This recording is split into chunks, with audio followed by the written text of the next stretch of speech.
आर'नाइ 5G YouTube चेनेलाव आरो फिन खेबसेबाव बरायफिनबाय। दिनैनि गोदान भिडिअ'आनो जाहैबाय डिजिटेल कास्ट सार्टिफिकेट एप्लाइ खालामनाय आङो मोनसे भिडिअ' लाबोदों। नोंथाङा दासिमबो डिजिटेल कास्ट सार्टिफिकेट बानायाखैब्ला, नोंथांनि कास्ट सार्टिफिकेटखौ डिजिटेलसिम सोलायाखैब्ला, नोंथाङा अफिसियेल खामानि, गभर्नमेन्ट स्किम आरो गोबां जबनि एप्लाइ बेफोरबायदि खामानियाव नोंथाङा प्रब्लेमाव गोलैनो हागौ।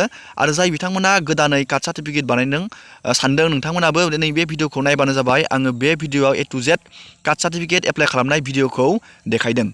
नोंथांमोना बेबायदिनो गोदान गोदान आपडेट, स्किमनि डिटेल्स, डिजिटेल आपडेट मिथिबाय थानो थाखाय आर'नाइ 5G इउटुब चेनेलखौ साबस्क्राइब बानायाखैबा साबस्क्राइब बानायबानो जाबाय। आङो बेयाव बेबायदिनो गोदान गोदान आपडेट होयो। दानिया नोंथाङा एप्लाइ खालामनो थाखाय नैबे पेजआव फैनांगोन। आङो बेनि पेजनि लिंकखौ भिडिअ'नि डिसक्रिपसनाव होनांगोन। बे लिंकखौ नोंथाङा बे लिंकआव थुबाथाय नैबे पेजआव फैखागोन। नोंथाङा गिबियावनो बेयाव लगिन आइडि खुलिनानै लाग्रोनांगोन। नोंथाङा नैबे लगिनाव थुग्रोनांगोन। गिबियावनो जों बे लगिनाव थुबाय।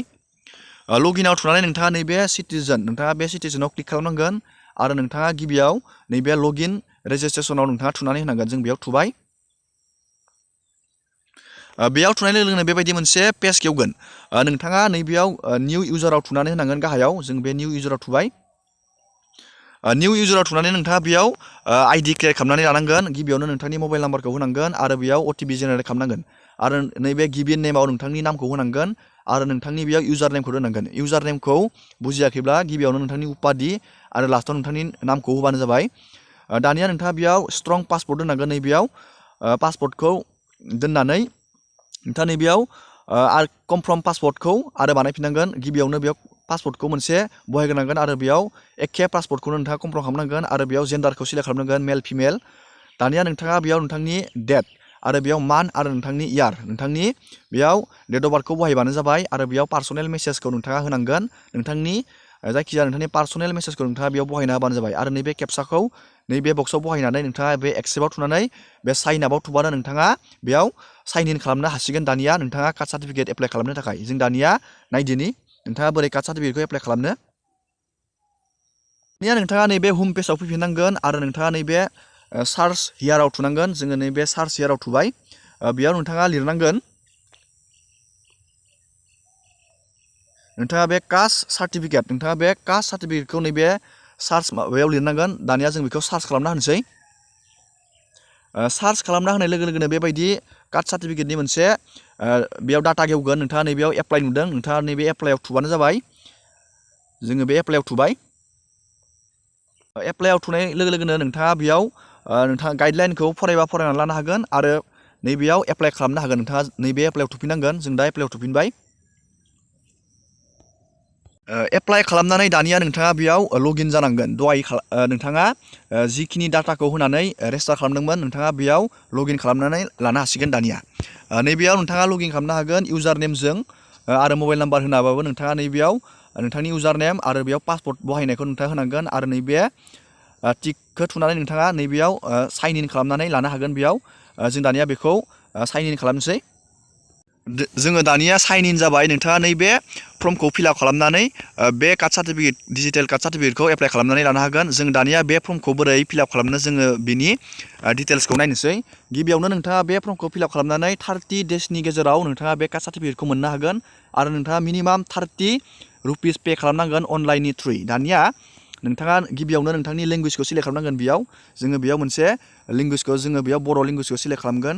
दानिया नोंथाङा नैबे एप्लिकेसन फराव नोंथांनि ST मार्क कास्टआव गोलैयो, नोंथाङा बेखौ केटेगरियाव गोलैयो, बेखौ सिलेक्ट खालामबानो जाबाय। जों बेयाव STPखौ सिलेक्ट खालामबाय। दानिया नोंथाङा बेयाव नोंथांनि एप्लिकेन्ट नेम अफ एप्लिकेन्टआव नोंथांनि नामखौ होबानो जाबाय। नैबेयाव दानिया नोंथाङा बेयाव जेन्डारखौ सिलेक्ट खालामनांगोन, मेल फिमेल। जोङो बेयाव मोनसे जेन्डारखौ सिलेक्ट खालामबाय। दानिया नोंथांनि बेयाव पान नाम्बारखौ नोंथाङा होबा होजागोन, होआबा नोंथाङा जेबो नङा। नैबेयाव नैबे गोजा गोजा सिन थानायखौ बहायजोबथारनांगोन। इमेल आइडिखौबो नोंथाङा बेयाव होजागोन आरो भटार कार्डनि नाम्बारखौ नोंथाङा नैबेयाव होजागोन आरो नोंथाङा बेयाव नोंथांनि डेट अफ बार्थखौ बहायनांगोन नैबे बक्सआव। दानिया नोंथांनि बेयाव फादार नेम आरो नैबेयाव मादार नेमखौ बहायनांगोन आरो नोंथांनि ट्राइब कमिउनिटि कास्ट नोंथाङा मायाव गोलैयो बेखौ सिलेक्ट खालामबानो जाबाय। जों नैबे बर' कसारिखौ जों सिलेक्ट खालामबाय। दानिया नोंथांनि साब केटेगरिखौ जोङो नैबेयाव थुनांगोन। नोंथाङा बे साब केटेगरियाव थुनानै बर'खौ सिलेक्ट खालामबानो जाबाय। नैबेयाव बर' थागोन।